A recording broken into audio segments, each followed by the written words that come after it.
बिस्मिल्लाहिर्रहमानिर्रहीम अस्सलाम वालेकुम and welcome to Ahmad world academy. आज की वीडियो में फेडरल बोर्ड के स्टूडेंट्स के लिए एक बड़ी अपडेट सामने आई है और वो अपडेट ये है कि आपके पेपर पैटर्न को चेंज कर दिया गया है।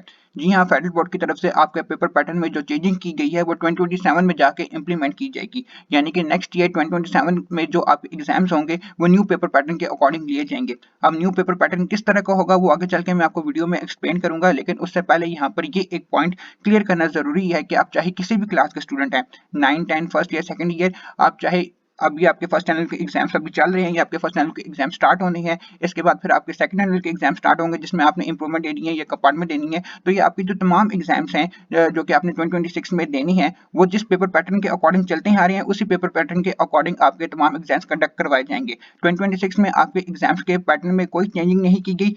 फेडरल बोर्ड की तरफ से जो न्यू एग्जामिनेशन पैटर्न रिलीज किया गया है वो 2027 के एग्जाम्स के लिए है और 2027 में जो एग्जाम्स होंगे उस पर ये पेपर पैटर्न इंप्लीमेंट किया जाएगा। इसलिए 2026 के जो स्टूडेंट्स हैं उनको टेंशन लेने की जरूरत नहीं है कि हमारा पेपर पैटर्न किस तरह का होगा। आपका पेपर पैटर्न वही रहेगा, आपके पेपर पैटर्न में कोई चेंजिंग नहीं की गई। ये 2027 के जो एग्जाम्स हैं उसमें पेपर पैटर्न जो है ये अप्लाई किया जाएगा।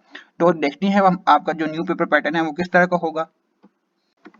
ये जो न्यू पैटर्न डिजाइन किया गया है ये क्लास 9 के स्टूडेंट्स के लिए है, जो कि आपके जो 4 साइंस सब्जेक्ट्स हैं, physics, chemistry, biology, computer science, इन चारों पे इंप्लीमेंट किया जाएगा। यानी 2027 में इन 4 साइंस सब्जेक्ट का जो आपका पेपर लिया जाएगा वो इस पैटर्न के अकॉर्डिंग डिजाइन किया जाएगा।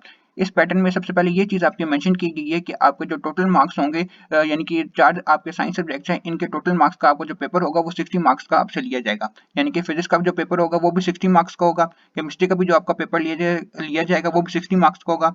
सेम इसी तरह बायोलॉजी और कंप्यूटर साइंस का भी आपसे जो पेपर लिया जाएगा वो 60 मार्क्स का होगा। इस 60 मार्क्स में आपका जो ऑब्जेक्टिव पोर्शन होगा वो 30 मार्क्स का होगा और आपका जो सब्जेक्टिव पोर्शन होगा वो भी आपका 30 मार्क्स का होगा। जिस तरह सबसे पहले मैं आपको यहाँ पे ऑब्जेक्टिव पोर्शन को मैं एक्सप्लेन करता हूँ कि आपके ऑब्जेक्टिव पोर्शन में जो है वो क्या क्या चीजें शामिल की गई हैं और में किस तरह मार्क्स की डिस्ट्रीब्यूशन की गई है।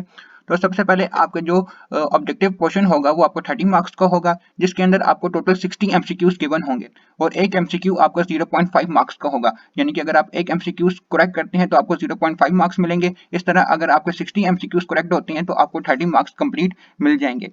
इसके अलावा यहाँ पे आप देख सकते हैं यहाँ पे एक और चीज मेंशन की गई है, special MCQ sets with stimulus situation scenario, 5 sets of MCQs, each set having 4 MCQs। इस चीज का मतलब ये है कि आपके जो MCQs होंगे उसमें आपके 5 सेट्स होंगे और उन 5 सेट्स ऑफ MCQs में जो है 4 MCQs आपके जो है वो बना के दिए जाएंगे। जिस तरह आपके पार्ट्स होते हैं ना, इसी तरह वहाँ पे आपके 4 MCQs होंगे। अब जिस तरह मैं आपको एग्जांपल देता हूँ कि आप अगर केमिस्ट्री की एग्जांपल ले लें, केमिस्ट्री में आपको एक केमिकल रिएक्शन दे दिया जाएगा और उस केमिकल रिएक्शन के ही रिलेटेड आपके 4 MCQs होंगे। इसी तरह अगर बायो में देखें तो बायो की एक डायग्राम होगी और उस डायग्राम से ही आपके 4 एमसीक्यूज आपसे पूछे जाएंगे। तो ये इस तरह के जो है वो सिचुएशन सिनेरियो बेस्ड आपके एमसीक्यूज होंगे जो कि आपसे पेपर में पूछे जाएंगे। और आपके जो एमसीक्यूज 60 एमसीक्यूज आपसे पेपर में पूछे जाएंगे वो 30% नॉलेज बेस्ड होंगे, 50% अंडरस्टैंडिंग बेस्ड होंगे और 30% आपके एप्लीकेशन बेस्ड होंगे। तो ये था आपके ऑब्जेक्टिव में ये चेंजिंग की गई है कि एक तो आपका ऑब्जेक्टिव 30 मार्क्स का दिया गया है, दूसरा इसमें 60 मार्क्स के जो है 60 आपके एमसीक्यूज हैं और 0.5 मार्क्स का एक एमसीक्यू जो है वो आपका मार्क्स कैरी करता है। उसके बाद है आपके पास सब्जेक्टिव पोर्शन। सब्जेक्टिव भी आपके टोटल 30 मार्क्स का है, जिसके अंदर आपके टोटल अब जो क्वेश्चंस आएंगे वो आपके टोटल 5 होंगे, जिसमें से जो एक क्वेश्चन होगा वो 6 मार्क्स कैरी करेगा और आप 5 क्वेश्चन जब आप अटेम्प्ट करेंगे तो आपके 30 मार्क्स कंप्लीट हो जाएंगे। और किस तरह के आपके 5 क्वेश्चन आपको दिए जाएंगे कि फर्स्ट 3 क्वेश्चन जो होंगे उनको जो है वो फर्स्ट और सेकंड पार्ट में स्प्लिट कर दिया जाएगा। यानी कि आपके पहले 3 क्वेश्चन जो होंगे उनके हर क्वेश्चन के 1 या 2 पार्ट जो है वो आपको दिए जाएंगे। उसके बाद फिर आपके 2 लॉन्ग क्वेश्चन होंगे और उसके अंदर भी उम्मीद है कि आपके उसके अंदर भी पार्ट्स इंक्लूड किए जाएंगे।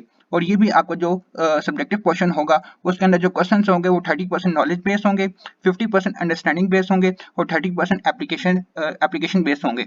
और इसके अलावा यहाँ पे आखिर में उन्होंने एक नोट मेंशन किया है कि आपको जो प्रैक्टिकल बेस्ड असेसमेंट होंगे SLO not be included in theory paper, summative of theory paper only. यानी कि सिर्फ थ्योरी पेपर के लिए ये आपका ये सारा जो है ये पेपर पैटर्न है, प्रैक्टिकल बेस्ड असेसमेंट इसमें इंक्लूड नहीं है। पीबीए वो आपका अलग से लिया जाएगा। तो ये आपका जो है पैटर्न क्लास 9 के स्टूडेंट्स के लिए रिलीज किया गया है, जो कि आपके सिर्फ ये जो 4 साइंस सब्जेक्ट्स हैं, फिजिक्स, केमिस्ट्री, बायो, कंप्यूटर, इनके लिए था। तो मैं लास्ट में फिर ये एक चीज मेंशन कर दूं कि ये जो पेपर पैटर्न है ये 2027 में जाके इंप्लीमेंट किया जाएगा, 2026 में ये इंप्लीमेंट नहीं किया जाएगा। तो ये थी आज के लिए आपकी अपडेट। तो इंशाल्लाह मिलते हैं फिर एक नई वीडियो में, तब तक के लिए अल्लाह हाफिज़।